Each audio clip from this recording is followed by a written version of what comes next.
नमस्कार, prime debate देख रहे हैं आप। आपके साथ मैं हूं दीपक व्यास। राजस्थान के 309 नगरीय निकायों में चुनाव का काउंटडाउन शुरू हो चुका है। राजधानी जयपुर में 11 सितंबर को मतदान होगा, लेकिन उससे पहले एक बड़ा मुद्दा फिर से उठता नजर आ रहा है और वो है जयपुर के परकोटा इलाके से हो रहे बहुसंख्यक समाज के पलायन का। रविवार को युवा शक्ति मंच की ओर से जयपुर में पलायन को रोकने और सांस्कृतिक विरासत को बचाने के लिए भगवा आक्रोश रैली निकाली गई। बड़ी तादाद में, बड़ी संख्या में लोग इस रैली में शामिल हुए। ऐसे में आज चर्चा करेंगे इसी मुद्दे पर कि क्या वाकई में जयपुर के परकोटा यानी कि चार दीवारी इलाके से बहुसंख्यक समाज का पलायन हो रहा है, या फिर ये एक आरोप है। यही नहीं, निकाय चुनावों से ठीक पहले निकाली गई इस आक्रोश यात्रा का कोई सियासी एजेंडा तो नहीं है। इन्हीं तमाम मुद्दों पर चर्चा के लिए हमारे साथ में कुछ खास मेहमान जुड़ चुके हैं। उनका परिचय आपसे करवा देते हैं, उनका तारुफ आपके साथ करवा देते हैं। हमारे साथ में सुमित श्रीमाल जी जुड़ चुके हैं, जो कि बीजेपी के प्रवक्ता। सुमित जी, बहुत स्वागत है आपका। राजकुमार शर्मा जी, कांग्रेस पार्टी के प्रवक्ता, हमारे साथ में जुड़ चुके हैं। राजकुमार जी, आपका भी बहुत स्वागत है। सुनील सिंह शेखावत जी, युवा शक्ति मंच के प्रदेश संयोजक है। सुनील सिंह जी, आपका भी बहुत स्वागत है। अब्दुल लतीफ आर्को साहब हमारे साथ में जुड़ चुके हैं, जो कि स्टेट सेक्रेटरी ऑल इंडिया मिली काउंसिल के। अब्दुल लतीफ आर्को साहब, आपका भी बहुत स्वागत है। चर्चा की शुरुआत करते हैं। सुनील जी, मैं आपसे जानना चाहता हूं किस तरीके के आरोप आप लोगों की तरफ से लगाए जा रहे हैं, जिसको लेकर आप लोगों ने ये भगवा आक्रोश रैली यहां पर निकाली है। किस तरीके की शिकायतें आप लोगों के पास आ रही है? ये आरोप नहीं है, प्रमाणित है। लगातार जयपुर शहर की चार दीवारी के आसपास के हिस्सों को लगातार टारगेट किया जा रहा है। जैसे शास्त्री नगर का पूरा इलाका आपने देखा, वो भट्टा बस्ती के पास में रहने वाला सिंधी समुदाय मकान बेचकर पूरा भाग रहा है। आपने चार दीवारी के मध्य आप देखेंगे तो चार दीवारी के मध्य जहां भी मुस्लिम बहुल्य क्षेत्र बढ़ता जा रहा है, वहां धीरे धीरे हिंदू समाज का पलायन हो रहा है। आप चाहे रामगंज की तरफ से उठा के देख लीजिए, जोरी बाजार के पीछे का एरिया देख लीजिए, या अपने तोपखाने का रास्ता देख लीजिए, जानूपुरा से उठता हुआ देख लीजिए, जहां भी एक मुस्लिम समुदाय का हिस्सा बढ़ता है, वहीं से धीरे धीरे हिंदू समाज का पलायन आरंभ हो जाता है। ये मैं अपनी तरफ से थोड़ी कह रहा हूँ, ये दिख रहा है। कहाँ आप जयपुर के अंदर देखेंगे, कहाँ आपको जयपुर में नजर नहीं आ रहा। लगातार जयपुर में ये घटनाएं चल रही है। अभी हाल ही में हटेलों के रास्ते में एक मंदिर मकान बिका। इस मकान की कुल कीमत वहां के आसपास के लोगों से पता लगाई गई तो 1,20,00,000 रुपए के आसपास उसकी कीमत निकल के आ रही थी, लेकिन उसको 1,58,00,000 तक खरीदा जाता है। तो ये जो 58 लाख रुपए का डिफरेंस, 38 लाख रुपए का, ये डिफरेंस कौन दे रहा है और क्यों इतने बड़े दामों को, ऊंचे दामों में मकान लिया जा रहा है? एक नहीं, ऐसे शास्त्री नगर के अंदर यादव जूस सेंटर के सामने पूरी बस्ती बढ़िया समुदाय की है, और वहां पर भी उस मकान की कुल कीमत जब आसपास से आंकड़ा लगाया गया और मकानों से, तो उन मकानों की कीमत 90 लाख रुपए थी, उसके 1,32,00,000 रुपए में खरीदा गया। तो ऊंचे दामों में अब ठीक है। अब सुनील जी आप कह रहे हैं कि सब मुस्लिम आबादी बढ़ रही है, ठीक है, महंगी रेट में मकान खरीदा जा रहा है, तो महंगी रेट में बेच क्यों रहे हैं? तो पैसे का लालच तो वहां भी दिखाई दे रहा होगा। बेचने के कारण तो सर आपके सामने है। बेचने के नाम पे आप जाकर देखेंगे, जहां हिंदू समुदाय ज्यादा रहता है, वहां पे, जहां मुस्लिम समुदाय धीरे धीरे बढ़ता जा रहा है, वहां पे हांडिया रोड पे चढ़ाने का काम कर दिया जाता है। जो खाने वाला नहीं हो, परेशान होकर मकान नहीं बेचेगा तो क्या करेगा? आप आए दिन देखते होंगे, जिन गलियों के अंदर हम भोजन बनाओ, अपने घर के जो भोजन खाने वाला सामने वाला नहीं है, जो नॉनवेज नहीं खाता, उसके सामने आप हांडिया रोड पे चढ़ाकर भोजन बनाएंगे, तो सामने वाला समुदाय जो नहीं खाता बेचारा, वो तो परेशान हो गई ना। जो उसको परेशान करने का तरीका किया जाए, ऊंचे दाम वाली बात नहीं है। ऊंचे दामों पे जिसको समझाया जाता है, ऊंचे दाम सब मकानों के नहीं दिए जाते हैं, ये 2 कोने के मकानों के दिए जाते हैं। बीच वाले मकानों को सामान्य रेट में खरीदा जाता है, उससे भी नीचे रेट में खरीदा जाता है। ये रेगुलर जयपुर में चल रहा है। ठीक है, ठीक है। अब्दुल लतीफ आर्को जी, आपने सुना इनके आरोपों को। सुनील सिंह जी है ये, इनका ये कहना है कि सब टारगेट किया जाता है, पहले एक मकान महंगी रेट पर खरीद लिया जाता है और उसके बाद में सड़कों पर इस तरीके से हांडी चढ़ाई जाती है, नॉनवेज पकाया जाता है और टारगेट करके मजबूर कर दिया जाता है बाकी दूसरे समुदाय के लोगों को कि वो मकान बेचकर जाएं। ये आरोप है।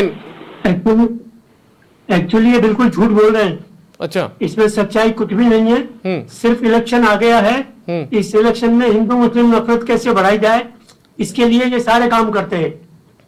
पब्लिक जान गई है कि बीजेपी का काम अब हिंदू मुस्लिम करना रह गया है, इसलिए ये ऐसी बातें करते हैं। कोई भी आदमी अपना मकान बेचता है, अपनी जरूरत के लिए बेचता है, और कोई खरीदता है तो अपनी जरूरत के लिए खरीदता है। ये खामखा हिंदू मुस्लिम और परकोटे में ऐसा हो रहा है, ये सब झूठ है, गलत है। एक मिनट सुमित जी, एक मिनट जी। देखिए, अगर कोई छोड़ के जा भी रहा है, गया भी है, तो उसके पीछे अगर उससे आप मालूम करेंगे तो पता लगेगा कि उसका मकान, अब उसकी फैमिली बढ़ गई है, अब यहाँ महंगा बेच करके जाएगा, बाहर जाकर के सस्ता बड़ा मिल जाएगा, अपने आराम के लिए हर आदमी करता है, कौन नहीं करता है। लेकिन इसको हिंदू मुस्लिम रंग दिया जा रहा है। क्यों दिया जा रहा है? कि इस वक्त इलेक्शन है, इलेक्शन में बीजेपी ने समझ लिया है कि हिंदू मुस्लिम करेंगे तो जीतेंगे, नहीं तो नहीं जीतेंगे। ये बात जनता जान गई है। अब इन बातों में कोई दम नहीं रहा।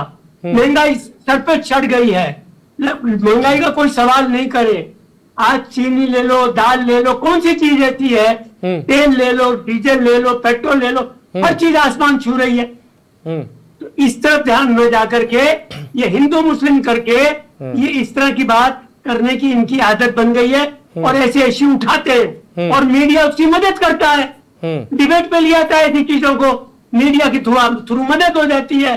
जो चीज 10 दिनों होती है वो 1000 दिनों फैल जाती है। आपने एक प्री प्लान है। अच्छा, ठीक है। प्री प्लान के तहत ये नफरत बांटी जा रही है, मेरा ये मानना है। ठीक है, ठीक है।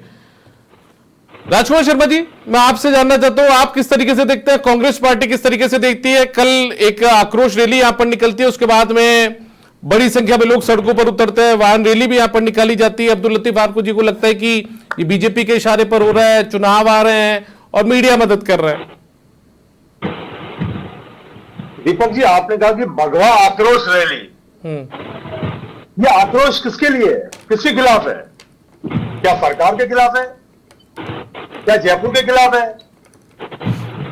मेरे साथी कह रहे थे कि कोई सस्ता मकान महंगा बेचता है, कोई महंगा मकान सस्ता बेचता है, किसी और तरह की शिकायतें होती है। तो प्रशासन कहां है? वो थाना कहां है? वो बीट अधिकारी कहां है? वो कलेक्टर कहां है? वो ईडीएम कहां है? वो भारतीय जनता पार्टी के नेता कहां है? वो एमएलए कहां है? अगर किसी भी जयपुर के नागरिक को किसी भी तरह की कोई भी शिकायत है, कोई तकलीफ है, तो प्रशासन है। 2.5 साल से तो भारतीय जनता पार्टी की सरकार है। अब ये आक्रोश किसके खिलाफ दिखा रहे हैं? पहली बात। दूसरी बात, जयपुर की गंगा जमुनी तहजीब है। क्या हिंदू मुस्लिम सिख ईसाई सब लोग प्यार से रहते हैं? सैकड़ों सालों से रह रहे हैं। चौक के अंदर ताश खेलते हैं सारे लोग, बहन बेटियां प्यार से आती जाती है, बच्चे खेलते हैं रात को 12-12 1 बजे तक। ऐसे लगता है जैसे कोई यहां सब लोग प्यार से रहते हैं। ये भारतीय जनता पार्टी चुनावों को देखते हुए ये आक्रोश रैली निकाल रही है। अगर आक्रोश है, भारतीय जनता पार्टी ने नहीं निकाला राष्ट्रपति जी, भारतीय जनता पार्टी ने नहीं निकाली है आक्रोश रैली, ये युवा शक्ति मंच है उसने निकाली है। भारतीय जनता पार्टी का समर्थन है दीपक जी। भारतीय जनता पार्टी के नेता झंडे दिखाने जा रहे हैं, रवाना कर रहे हैं रैलियों को। और बिल्कुल सही बात है, जो राजस्थान के जयपुर के जो ज्वलंत मुद्दे हैं, परकोटी के जो ज्वलंत मुद्दे हैं, परकोटी में अतिक्रमण बढ़ रहा है, कचरा फैल रहा है, तार झूल रहे हैं, सीवरेज की व्यवस्था प्रॉपर नहीं है। परकोटे में पहले बिल्डिंग को सील करते हैं ये लोग, फिर उसके बाद डील करते हैं। तो भारतीय जनता पार्टी उस पर ध्यान दे। मेरे साथी से भी मैं कहूंगा कि आक्रोश रैली निकाले, लेकिन आक्रोश रैली इस बात की रैली निकलनी चाहिए कि जयपुर की जो प्यार मोहब्बत है वो खत्म नहीं हो। ठीक है। और जयपुर का अगर प्यार मोहब्बत खत्म हो रहा है तो किन कारणों से खत्म हो रहा है उसके ऊपर सरकार संज्ञान ले। ठीक है। और ऐसा ना लेकर ये जो भी माहौल है कि चुनाव में जो देश के जो प्रमुख मुद्दे हैं, जयपुर के जो मुद्दे हैं, रोटी कपड़ा मकान शिक्षा चिकित्सा, उस पर तो ध्यान है नहीं। ठीक है। ये नए नए मुद्दे ला करके राजस्थान की जयपुर की जनता को भटकाना चाहते हैं। मैं आपके चैनल में सभी जातियों के लोगों से, सभी पार्टियों से, सभी जितने भी जो लोग पैनलिस्ट बैठे हैं उनसे निवेदन करूंगा, चुनाव को शांतिपूर्ण तरीके से होने दीजिएगा। मतदाताओं को अपने मत का प्रयोग ईमानदारी से करने दीजिएगा। जो रिजल्ट होगा वो भगवान के भरोसे होगा, अच्छा रिजल्ट आएगा और जयपुर का विकास होना चाहिए, राजस्थान का विकास होना चाहिए, ऐसा हमारा मानना है। ठीक है, ठीक है। सुमित श्रीवाल जी, अब आप जवाब दीजिए। आप लोगों पर सीधे तौर पर आरोप है कि बीजेपी का कहीं ना कहीं समर्थन है ऐसी आक्रोश रैलियों को, दूसरी तरफ चुनाव आ रहे हैं तो कहीं ना कहीं विकास के मुद्दे पर तो आप लोग बात कर नहीं रहे, इस तरीके के जो मुद्दे छेड़कर आप लोग डाइवर्ट करने की कोशिश कर रहे हैं। देखो, जो युवा मंच का जो ये रैली है, इसका निश्चित रूप से जो चुनाव आ रहे हैं उसका कोई उससे संबंध नहीं है। लेकिन मैं हमारे साथी जो मुस्लिम स्कॉलर हैं उनको सुन रहा था कि इनको हिंदू मुस्लिम करके ये जीतना चाहते हैं और महंगाई के मुद्दे की बात नहीं करते। तो मैं ये कह रहा हूं कि बिल्कुल जो सुनील जी ने कहा वो बिल्कुल स्पष्ट और सच बात बोली है कि वास्तव में हिंदुओं को जागरूक करने के लिए, या फिर ये मुस्लिम स्कॉलर जो है वास्तव में कभी, क्योंकि जो करता है ना उसको मालूम नहीं है, लेकिन जो भुगतता है उसको मालूम है। वास्तव में ऐसी स्थितियां होती है। लेकिन इन्होंने भी कहा कि महंगाई की बात, या बीजेपी क्या कर रही है। अरे भाई, मैं तो ये कह रहा हूं कि मुस्लिमों ने हमेशा, देश आजाद हुआ उसके बाद से ही हमेशा कांग्रेस को वोट किया। अगर एक बार तुलनात्मक अध्ययन करने के बाद आप भाजपा को वोट देते तो निश्चित रूप से मैं समझ रहा हूं कि आपको इनका हित समझ में आता।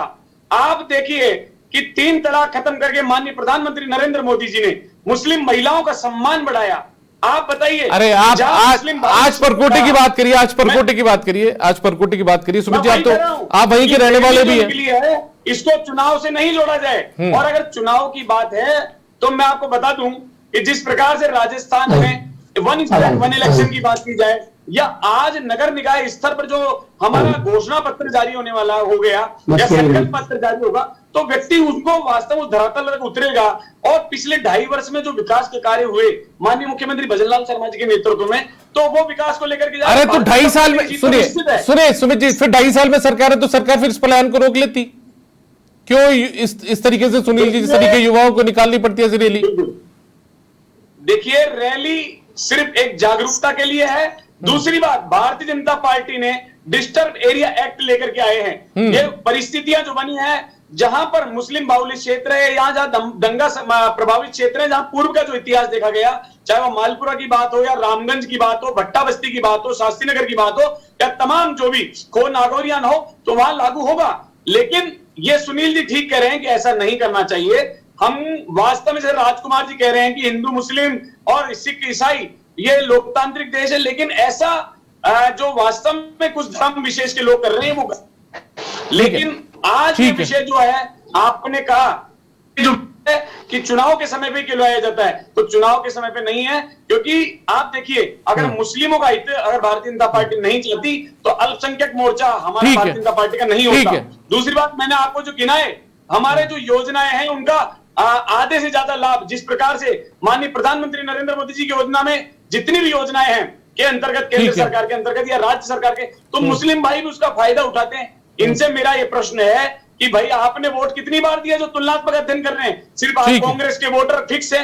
ठीक है, ठीक है, ठीक है, ठीक है, ठीक है सुमित जी, ठीक है, ठीक है सुनील जी, पार्टी की सरकार है, ठीक है, मुंह तोड़ जवाब देगी। चलिए ठीक है सुमित जी, सुमित जी, ठीक है, ठीक है। सुनील जी, मैं आपसे जानना चाहता हूं, कोई डेटा है, कोई आंकड़ा है कि लगभग इतने साल पहले तक ये स्थिति थी, मौजूदा दौर में ये स्थिति है, इतना पलायन हो चुका है बहुसंख्यक समाज का, जो आप लोग आरोप लगा रहे हैं, कोई डेटा है, आंकड़ा है? आपकी ऑडियो नहीं आ रही है सुनील जी मेरे पास, आपने म्यूट किया है आपकी तरफ से।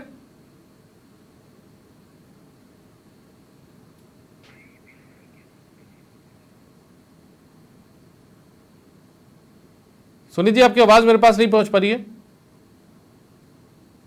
देखिए, शहर की हालत यह है कि, आवाज आ रही है? हाँ हाँ ठीक है, आपको सब आप बताइए। इन्होंने बोला हम चुनावों को लेकर नहीं कर रहे हैं। देखिए, ये चुनाव में करते हैं, ये झूठ बोल रहे हैं। बाकी शहर की हालत यह है कि आए दिन तो इतनी यात्राएं निकल रही है, स्टेशन से रंगोली बाजार आने में 1 घंटा लगता है गाड़ी से। 1 घंटा, अगर जी 1 घंटा लगता है, कौन आदमी ऐसी हालत में सोचेगा?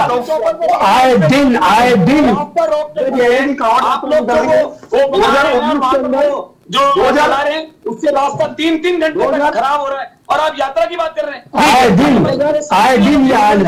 ठीक है, ठीक है सुमित जी, एक मिनट सुमित जी, एक मिनट सुमित जी, नमाज पढ़ने हो जाती है। यहाँ 2 कानून बन गए, 2 कानून। सुमित जी, एक मिनट सुमित जी, सुमित जी आपकी आवाज नहीं आ रही है, 1 मिनट रुकिए सुमित जी, 1 मिनट सुमित जी, 1 मिनट। अरे सुमित जी, 1 मिनट रुकिए सुमित जी, आवाज नहीं आ रही मेरे पास आपकी, ऐसी इस तरीके से आवाज नहीं आएगी। 1 मिनट रुकिए आप। सुनील जी, अब आप बताइए, कोई डेटा है क्या, आंकड़ा है क्या आपके पास में? आप सर, पूरा डेटा क्या, पूरा डेमोग्राफी चेंज हो गई सर। सुभाष चौक के पूरे गले के गले, मोहल्ले के मोहल्ले खाली हो गए। आप जाकर देखेंगे, इसमें डेटा के थे, मकान जो पहले हिंदुओं के थे, गणेश जी का मंदिर लगा हुआ, शीतला माता का मंदिर था सुभाष चौक एरिया में, अभी 6 महीने पहले उसमें सबने आंदोलन किए लेकिन सरकार उस समय कानून लाई नहीं थी। हम बीजेपी सरकार का स्वागत कर रहे हैं। ये बीजेपी सरकार जोड़कर देख रहे हैं। तो हमने पिछले साल भी रैली निकाली थी, उससे पिछले साल भी निकाली थी। पिछले 10 वर्षों से हम लगातार जयपुर की धरा पर, चाहे वो स्टालिन हो जिसने देश सनातन के विरुद्ध बयान दिए थे उसके विरुद्ध हो, गौ माता की मांग को लेकर हो, और इतने ज्यादा प्रेमी है, इतनी ज्यादा गंगा जमुनी तहजीब जयपुर में है। तो 2024 में जब हमने भगवा रैली की परमिशन मांगी रामगंज से, तो 7 मुस्लिम संगठन और दोनों विधायक कमिश्नर साहब के पास जाकर बैठ गए कि रैली रामगंज से नहीं निकलनी चाहिए। क्यों? रामगंज हिंदू गंगा जमुनी तहजीब का इलाका नहीं था क्या? तो आपकी रैलियों में आप करते क्या है? आप रैलियों में दंगे करते हैं, दंगे कराते आप रैलियों में, होता क्या है? आप वहाँ मस्जिद के सामने जाकर के गालियां बजते हैं, डेग बजाते हैं, आपने मुल्क को पता नहीं क्या कर दिया। आप अपनी असली बात बताओ ना, क्या रैली निकाल के करते क्या हो? आपको दंगे कराने के लिए रैली निकालनी है, आपका काम ही नहीं है। आप क्या करते हैं अरे करबला में हम क्या करते हैं? वो करबला हमारा कोई रोज नहीं रुकता उससे। और क्या करते हैं? हर दिन करते हैं क्या? साल में साल में एक दिन कर लिया, साल में एक दिन कर लिया तो हो गया। आप तो 12 महीने, 12 महीने करते हैं आप तो। आप कौन सा दिन? अच्छा ठीक है। सुनील जी एक मिनट।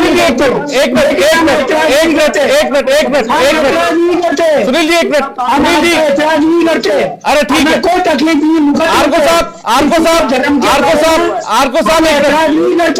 साहब हम आपके धर्म की इज्जत करते हैं। अरे सुनील जी धर्म की इज्जत नहीं करते। सुनील जी एक मिनट रोकते। अरे आरको साहब, 2 कानून बन गए, मुसलमानों के लिए अलग, हिंदुओं के लिए अलग। हमारी सारी फैसिलिटीज खत्म कर दी। अब्दुल लतीफ आरको जी एक मिनट खाली नफरत फैलाने के लिए कोई काम। अरे आरको साहब एक मिनट। महंगाई के खिलाफ। आरको साहब, अरे महंगाई के खिलाफ नहीं। आरको साहब एक मिनट। अब्दुल लतीफ आरको जी, अरे एक मिनट, ऐसे आवाज नहीं आ रही है। एक मिनट आरको साहब, मेरा सवाल आपसे है। अब्दुल लतीफ आरको जी मेरा सवाल आपसे है।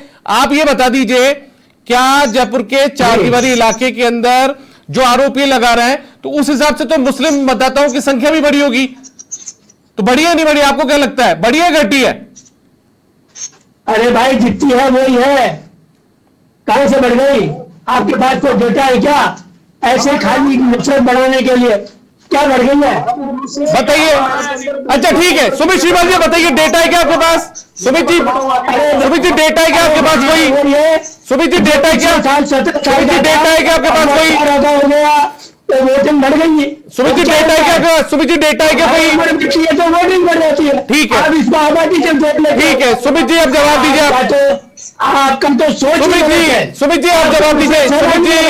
सुमित जी जवाब दीजिए।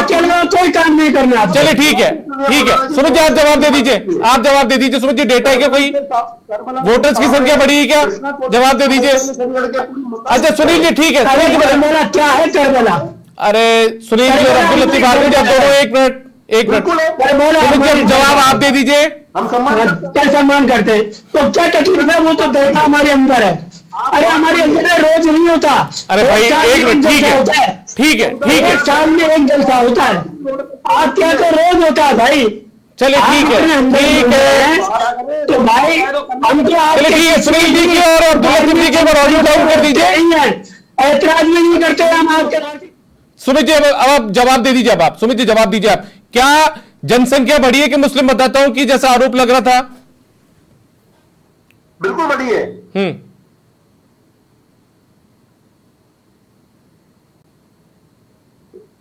हिंदुओं के वोट कम होते जा रहे हैं। क्यों?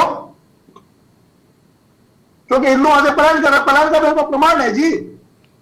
ठीक है सुमित श्रीवाल जी आप जवाब दीजिए। आपके पास कोई डेटा है क्या? आपकी सरकार तो एक बिल भी लाने की तैयारी में है।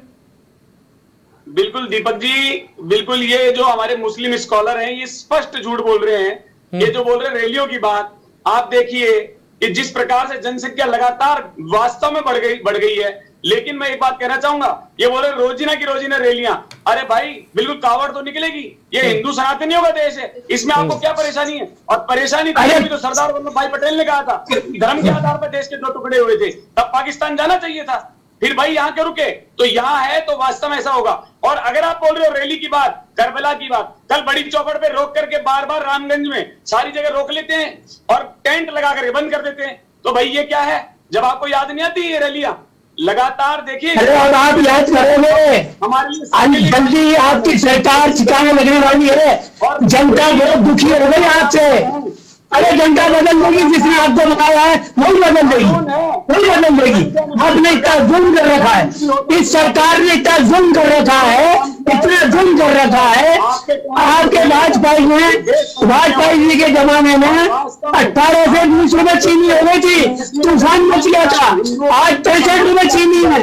अरे सोचे तो सही, क्या कर दिया आपने मुल्क का, जिन्होंने बिल्कुल इस मुल्क का क्या हाल कर दिया आपने। राजीव गांधी जी ने वो शहबानो केस के लिए, अरे भाई यहाँ वो नहीं जारी नहीं होगा वो। अरे खाली भाग रहे हैं। अरे जनता जान गई, अरे जनता जान गई आपकी अरबाज को, अरबाज को जनता जान गई। ठीक है, ठीक है, ठीक है, ठीक है, हो गया, ठीक है। राजकुमार जी, सुनिए, राजकुमार जी, नहीं होता। राजकुमार जी, झूठ बोलोगे आप, राजकुमार जी, झूठ बोलोगे। ठीक है। राजकुमार जी, मैं आपसे जानना चाहता हूँ इस तरीके की तस्वीरें, राजकुमार जी, मैं किसी का समर्थन नहीं कर रहा, किसी का विरोध नहीं कर रहा, लेकिन राजकुमार जी ऐसी तस्वीरें तो सामने आई है। जयपुर के बहुत सारे इलाकों के अंदर हिंदू समाज के लोग मकान बेचकर तो गए हैं। राजकुमार जी, एक मिनट, राजकुमार जी, ऐसी तस्वीरें बहुत जगह से सामने तो आई है, जब पलायन के पोस्टर तक लग गए थे। खत्म कर दिया राजकुमार जी, बोलते रहे हम गरीबों का। अरे सुमित जी, सुनील आपकी आवाज सुनिए। नरेंद्र मोदी जी ने हमेशा सम्मान किया मुस्लिमों की महिलाओं का। ठीक है, ठीक है। अरे सुमित जी, ठीक है। बोर्ड का कानून हटा करके, अरे सुमित जी, मोदी सरकार की योजनाओं की बात नहीं कर रहे हैं आज, ठीक है, गजब की बात है। ठीक है। राजकुमार जी, आप जवाब दे दीजिए। राजकुमार जी, आप जवाब दीजिए। चौगान स्टेडियम के पास रहता हूँ और चौगान स्टेडियम में 1 महीने तक जो है माइक के ऊपर रामायण पढ़ी जाती है। हम ऐसा दिन करते 1 महीने तक 24 घंटे रामायण पढ़ी जाते हैं अंदर में, हम ऐसा नहीं करते। इतनी ठीक है, आखिरी टिप्पणी राजकुमार जी आती है। राजकुमार जी, आपकी आखिरी टिप्पणी। हम दूसरे धर्म के हर धर्म का हम मेरा निवेदन है, एक बार सबकी ऑडियो डाउन कर दीजिए, राजकुमार जी की ऑडियो ऑन कर दीजिए, सिर्फ राजकुमार जी से प्रतिक्रिया में लेना बाकी है। आपके बराबर ही राजकुमार जी, आप प्रतिक्रिया दे दीजिए, आपकी आखिरी, कि मेरे पास 1 मिनट का वक्त है सिर्फ। सुनिए राजकुमार जी, राजकुमार शर्मा जी। जी दीपक जी, मैं कह रहा हूं राजकुमार जी, इस तरीके की तस्वीरें तो बहुत सारी जगह से सामने आई। अभी तो चलिए ठीक है, चुनाव है, लेकिन बहुत सारी जगह से हिंदू समाज के लोग मकान बेचकर जाते हैं। वहां पर लगातार एक धर्म विशेष के लोगों का जो पूरा इलाका है वो भी बन रहा है। ऐसे आरोप तो शुरुआत से लगते हैं, चाहे से आप जयपुर के चांदपोली इलाके की बात करिए या चौकड़ी मोदी खाने की बात करिए, बहुत सारी जगह के इलाके हैं। दीपक जी, पलायन शब्द अच्छा शब्द नहीं है। पलायन किसी का भी नहीं होना चाहिए, किसी भी धर्म के व्यक्ति का पलायन नहीं होना चाहिए। पलायन होता है, स्वेच्छा से होता है, जब तो बात अलग है। और अगर किसी के दबाव में हो रहा है, किसी परेशानी से हो रहा है, तो सरकार की जिम्मेदारी बनती है। ये जो सीएलजी मेंबर है वो इसीलिए बनाए जाते हैं कि किसी को कोई परेशानी हो। उसमें मुस्लिम लोग भी होते हैं, महिलाएं भी होती है, हिंदू लोग भी होते हैं। और अभी वजराल शर्मा जी ने, मुख्यमंत्री जी ने सारे के सारे सीएलजी मेंबर्स की एक मीटिंग भी बुलाई थी। तब ये मुद्दा क्यों उठाया हो सकता है? और अगर मुद्दा उठाता तो ये सरकार की फेलियर है कि कोई भी धर्म का व्यक्ति, कोई भी समाज का व्यक्ति अगर किसी के दबाव में मकान बेच के जाता है या किसी परेशानी से मकान बेच कर जाता है, तो उसको सरकार को अवगत कराना चाहिए। और सरकार की भी जिम्मेदारी बनती है कि कोई परेशान होकर पलायन नहीं करे। कोई स्वेच्छा से अपना मकान बेच रहा है, कहीं बड़ी जमीन ले रहा है, परिवार बढ़ गया है, वो उसकी स्वेच्छा है। स्वेच्छा से कोई भी कहीं भी जा सकता है, कहीं भी आ सकता है, कहीं भी रह सकता है। ठीक है, लेकिन कोई परेशान होकर जाए तो ये सरकार की फेलियरशिप है। ठीक है। सुमित श्रीवाल जी, अब आपके आखिरी टिप्पणी 30 सेकंड में। यदि कोई आदमी पलायन करता है, मकान जबरदस्ती या मजबूर होकर बेचकर जाता है, तो सरकार की नाकामी है। कांग्रेस पार्टी आरोप लगा रही है। आप लोग खुद तो पलायन की बात कर रहे हैं कि पलायन हो रहा है, लेकिन कहीं ना कहीं जिम्मेदारी सरकार की भी है। देखिए दीपक जी, बिल्कुल पलायन को रोकने के लिए डिस्टर्ब एरिया एक्ट लाया जा रहा है और कहीं ना कहीं यूसीसी ला करके भी निश्चित रूप से एक पलायन रुकेगा। इनडायरेक्टली वे में, लेकिन जो कानून आया है जल्दी ही वो लागू होगा। हमारे विधानसभा पटल पर वो बिल्कुल क्लियर हो चुका है। लेकिन कांग्रेस ने धोखा हिंदुओं के साथ भी किया और मुस्लिमों के साथ किया, लेकिन मुस्लिम भाई फिर भी समझने को तैयार नहीं है दीपक जी। फिर भी ये बोल रहे हैं कि बीजेपी ने महंगाई कर दी। अरे भाई, मुस्लिमों का अगर किसी ने वास्तव में लाभ कराया, किसी का हक दिलवाया, तो भारतीय जनता पार्टी ने दिलवाया है। लेकिन खैर कोई नहीं, इनको ऐसा लगता है, लेकिन इससे सिद्ध होता है कि सरदार वल्लभ भाई पटेल सत्य कहते थे कि धर्म के आधार पर देश के ठीक है। बहुत शुक्रिया आपका सुमित शिवाल जी, बहुत शुक्रिया राजकुमार जी, सुनील सिंह शेखावत जी और अब्दुल लतीफ आर्को जी, बहुत शुक्रिया आप तमाम लोगों का, बहुत धन्यवाद इस चर्चा में हिस्सा लेने के लिए। तो कुल मिलाकर देखिए एक बार फिर से ये मुद्दा हावी होता जा रहा है। जयपुर का चार दीवारी इलाका पुराना शहर है, यूनेस्को की वर्ल्ड हेरिटेज सूची में भी ये इलाका शामिल है और यहां से यदि वाकई में बहुसंख्यक समाज का पलायन हो रहा है तो ये अपने आप में बहुत सोचने वाला विषय है। सरकार को इस तरफ ध्यान जरूर देना चाहिए। फिलहाल इतना ही, नमस्कार।